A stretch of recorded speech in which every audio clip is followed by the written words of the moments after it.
Good evening and welcome to Look North. Our top story tonight. A man appears in court over the fatal stabbing of his wife in Bradford as she pushed her baby in a pram. The iconic Scarborough Hotel that's become a party political pledge. The hospice helping others now needs help from you. Martin House in Wetherby needs to raise £2 million to improve facilities. And join us at the Peace Hall in Halifax, where the stage is being assembled, the dancers are warming up and they're getting ready for a celebration of culture. And a very swollen-looking river Ribble. Will there be any downpours, though, over the weekend? Join me later in the programme to find out the full forecast.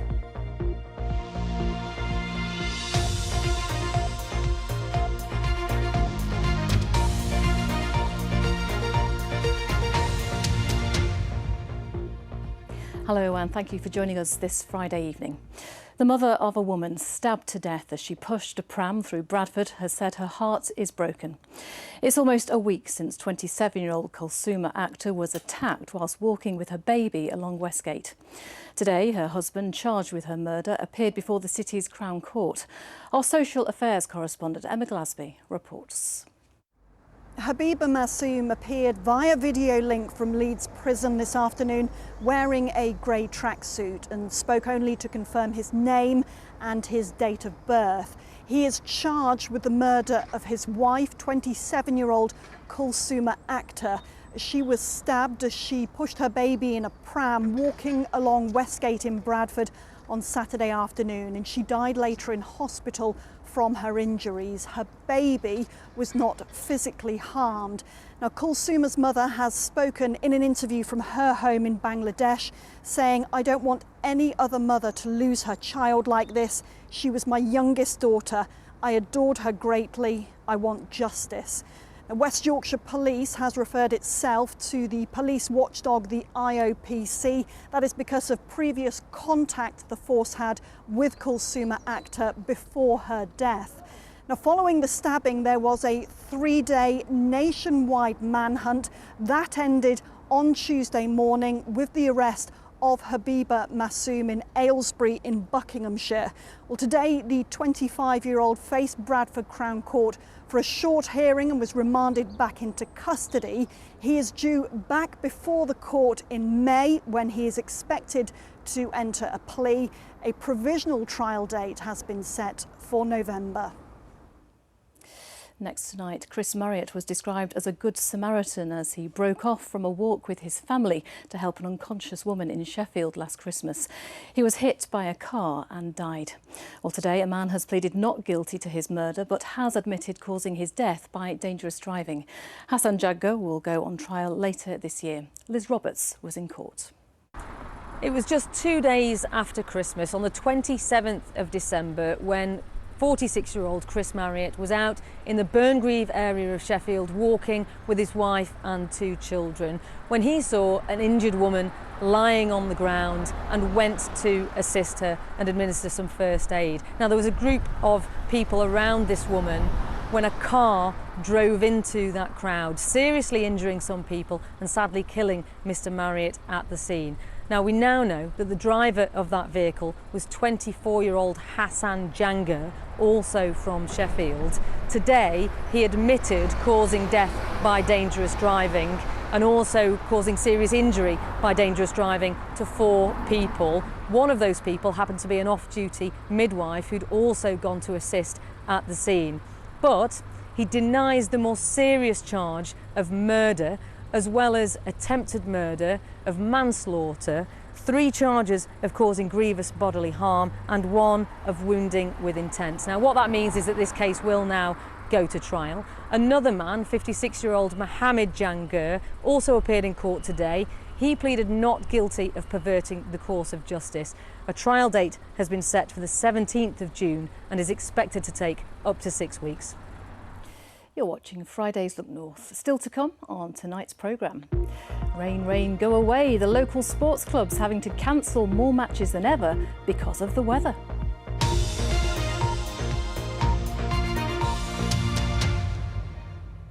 More More news from around the region now, and a man is in a critical condition in hospital after a plane crashed at Leeds East Airport, formerly known as RAF Church Fenton. It happened just after 5 o'clock yesterday afternoon.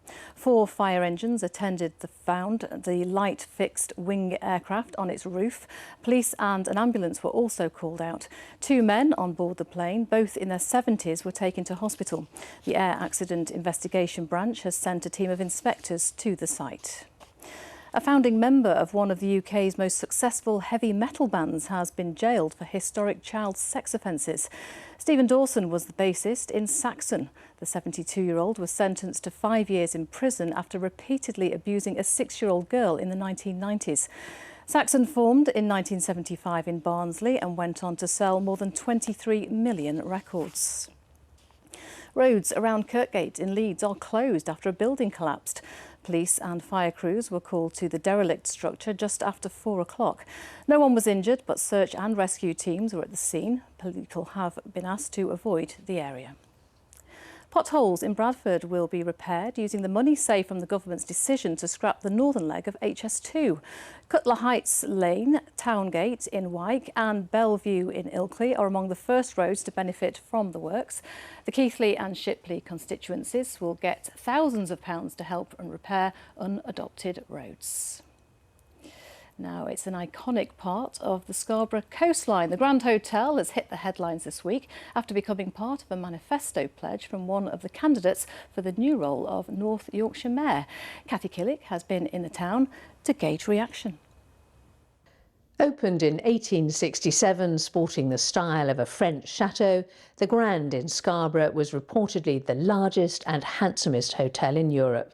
It had 12 floors for the months of the year, 52 chimneys for the weeks and 365 bedrooms for the days. Guests flooded to stay, and they're still arriving today, despite a slightly faded grandeur. Restoring the building to its former glory would cost millions, but in a TV debate, the Conservative candidate for the new mayor of North Yorkshire dropped this bomb onto the end of his to-do list. Scarborough's infamous Grand Hotel bought and restored. Keane Duncan admits the idea is radical, but says it's essential for Scarborough's future fortune. Here in the town, it's got Scarboroughians, well, talking. Anybody that's willing to spend money on it and improve it, yeah, good idea. My funny reaction. I'd like to see it done, but the amount of money it would cost. I think it'd be absolutely wonderful. We've spent a lot of time in there on a Saturday night having a dance and a drink, but we wouldn't go in now. It's a weird thing to kind of pledge to change that of all the things that could be changed and could be made better. Why the Grand instead of anything else? Samantha Hay has run an estate agency in Scarborough for decades. She says even valuing the hotel would be a mammoth job. And although it's had problems with norovirus in the past, it now seems to be doing fine. It fulfills a certain market, and the people that want to come and spend a reasonable amount of money, it fulfills their needs. So it seems to me to be busy, so I don't see why it would need to be taken under the public domain. Most of the other mayoral candidates have also panned the idea. David Scaife for Labour said the pledge would blow the authorities' budget. Felicity Cunliffe-Lister for the Lib Dems and hotelier herself said, he's going to run a hotel? I can't see any sense in this. For the Greens, Kevin Foster called it an unfunded gimmick, while independent Paul Haslam questioned it as an unnecessary drain on tight finances. And the other independent candidate, Keith Tordoff, dismissed it as not deliverable or feasible. I laughed. And we all laughed, to be fair. Lynn Jackson speaks for the hospitality sector in Scarborough. Her verdict on the idea, it's nuts.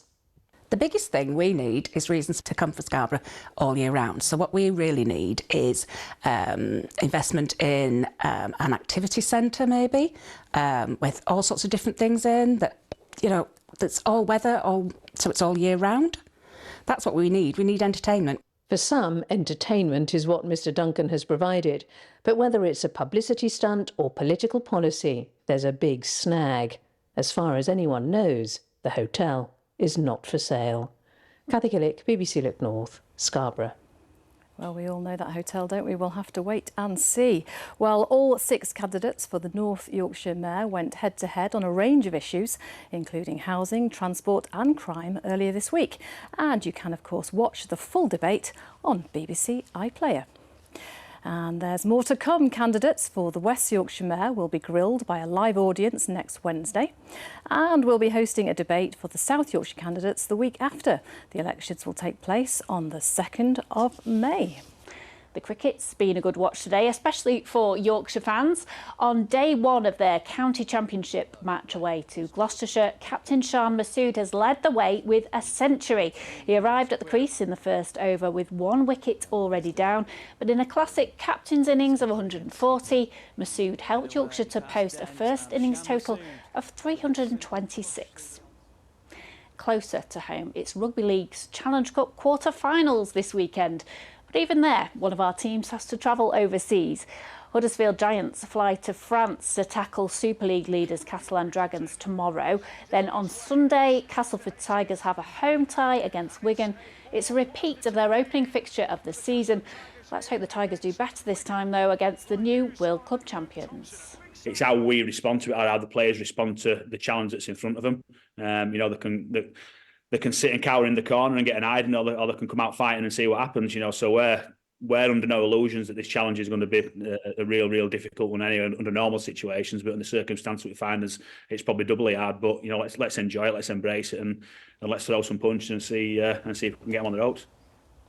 Now in Speedway, Sheffield Tigers got their first win of the season last night in Leicester, and it was Australian brothers Jack and Chris Holder who were the Heat 15 heroes, recording a last race of 5-1 to seal a 46-44 victory over the Lions. And after many home fixtures have been cancelled by the rain, it felt good to finally get the win. It's been a minute, it feels like the season hasn't really started for us. We've had 4, I think, away meetings, but yeah, so spaced out, so not really in the groove yet, but tonight I felt much more like myself, and a good back to my true form, as I know. And that for now is your sport. Amanda. Thank you very much, Sally. Yes, a great result despite the rubbish weather. Yeah, lots of that around, lots of soggy pitches. Yes, we'll have more of that in just a moment. Now, Martin House Hospice in Wetherby is asking for the public's help to raise £2 million needed to complete a transformation of its main building. The well-known hospice supports young people with life-limiting illnesses and their families. Their project will allow them to provide more facilities and help for those who most need it. Tom Ingle reports. The shape of care to come. Martin House Hospice call this The Build, a £21 million project set to transform the already extraordinary work they do here. We are now nearly 40 years old as a hospice. A lot has changed in those 40 years. Children now live longer with much more complex conditions than they ever did, and we need to transform our hospice building to be able to meet those needs. The care is priceless. Facilities, though, are not. While 3/4 of the money is in place for The Build, the public are being asked to raise the last £2 million needed. So it's fortunate they have someone on side whose job it is to help others hit targets. I've lived in Yorkshire for the last 25 years. I'm a parent, and I've seen the impact for the children and what it means to them to come here and have an escape somewhere. So yeah, I guess it's that personalisation of it that's had the impact on me. And I don't know what Ruby and Sophia's future looks like, but it's a huge comfort to know that Martin House are there with us. The impact on others was vividly described by parents as part of an appeal to hearts across the county. We're just looking for the people of Yorkshire to back The Build. Every penny that is raised will go towards us delivering this project. We're really hoping that we can leave a legacy for the future. If all goes to plan, The Build will open for care in 2025. Tom Ingle, BBC Look North, Martin House Hospice in Wetherby. Yes, a big project ahead. Let's hope they get that support that they need. Now, we did touch on the weather with Sally Sport just a moment ago, and we all expect April showers. But this year, it seems April has gone just a little bit too far. Some parts of the region had a month of rain in just the first week, and it's caused big problems for local sports clubs, as Phil Connell can tell us. Unbelievably frustrating. I've been itching to get out on the golf course really since January, February. David Williams describes himself as a fair weather golfer. So this year, so far, not much golf has been played. I wake up in the morning, sometimes you say, oh, it's a blue sky, it's a lovely day. Yes, finally spring's arrived. It's going to be nice dry weather. Then it just regresses to back we were. And it's, as you say, it's soul destroying, really. Since the start of the year, David's golf club, Pike Hills in York, has had to close on 39 days. Unexpected water features have made play impossible. It impacts the club financially. No golfers here playing, no visitors in the bar eating, drinking. Yeah, we're all in this together, so a tough time. We are being given glimpses of spring, but to make our sports grounds playable will take more than just the odd day of sunshine. The last 18 months, in fact, have been the wettest since records began. And in just the first week of April, in parts of North Yorkshire, a month's worth of rain has already fallen. At Huntington Rovers Football Club in York, waterlogged pitches have led to 70% of matches being cancelled. And while the larger Northern League has extended its season, for amateur clubs like theirs, there's no guarantee that all games will now get played. It's massively frustrating because it's everyone's weekend that's affected then, so it's not just the players, it's parents, it's grandparents, it's referees. I've never ever known a season like this. This has been totally unprecedented. It's absolutely bonkers. You see the standing water. And at Heworth Rugby League Club, it's a similar story. Since their season started in February, only one home game has been played. When it's as wet as it is in patches, people's feet sink below and it'll go over your ankle. So the problem there is if it gets stuck, you try to turn, there's a real risk of injury. The second one is where you get standing puddles of water. It's a fast game, the game carries on and somebody's laid down in water, you know, so there's a bit of a risk factor. With brighter weather predicted, there is hope that some games will get played. A miserable time, though, week after week, of sporting frustration. Phil Connell, BBC Look North, York. Yep, miserable indeed. We'll have a full weather forecast from Keighley in just a minute. But first, we're going back to North Yorkshire. There he is. He's a living legend of the theatre who's made Scarborough his home for decades and won dozens of major awards. Today is his 85th birthday and Sir Alan Ayckbourn is still going strong with plans to premiere his 90th play in the town at the Stephen Joseph Theatre later this year. BBC Radio York presenter Beck Homer was invited into his home to wish him a happy birthday. Sir Alan, I just want to wish you a huge happy 85th birthday. How are you feeling? Well, I'm like most teenagers. When I was about 19, I was convinced I was going to drop dead at 30 because that seemed so incredibly old. But I got to 30 and nothing happened, and I carried on. And 55 years later, here I am. So I keep pinching myself because I'm still writing plays, and the miracles happened, and just carries on. And How do you come up with the ideas still? well, I don't know. At the moment, because I'm doing far less directing, having retired, obviously, as artistic director, I only do 2 shows a year. This heart with your beauty. Yes, Papa. Arabella, I expect you to perform your sisterly duties. Yes, Papa. Now, you've lived in Scarborough for a long time, Sir Alan. Would you say living up north in Yorkshire and Scarborough has inspired you over the years? I think it's my sort of town, really. It's the right size for me. I mean, I don't write big city plays, or very rarely, or write small village plays. But a town like Scarborough, which has, well, it has 2 basic faces. It's multi-faced, really. On the one side, it has its resident crowd that you get to know over the years. But it also has an incredible influx of visitors all the time. Hey, could you lean a bit closer this way? You must get asked this all the time, Alan. You're 85. Is there a particular part of your career that you're most proud of, or have you got a particular play or piece of work that you know comes to mind as your biggest achievement? Well, it's nice to have won the 2 big awards, the Tony for services to theatre in America and then the Olivier for services to theatre in England. And those were very proud moments. And sort of like it's your peers saying, well done, mate, and keep going. Now, I hope you don't mind, Sir Alan, but I've brought you a birthday present. Oh, how lovely. So I've brought you some rather special chocolates from a local chocolatier. Oh. They are buttons. Oh, they're beautiful. Oh, look, there's dark chocolate and there's milk chocolate and everything. Huge buttons. Oh, Yeah. I'll pig out on these. Yeah, enjoy them. Not sharing them with anybody. Oh, he looks great, doesn't he? Happy birthday, Sir Alan. Now, a year of culture starts in Calderdale from tomorrow. It promises a whole load of performances, festivals and exhibitions spanning a whole 12 months. And they're kicking off in style this weekend. Nicola Rees is at the Peace Hall for us this evening. Nicola, it's all yours. Yes, welcome to this stunning courtyard of the Peace Hall in Halifax, and what better location to kick off a festival of culture. We're going to be celebrating all things Calderdale, from the quirky villages and towns, the lovely landscapes, the hills, the valleys, and the dancing, the people, the communities. It's all happening here.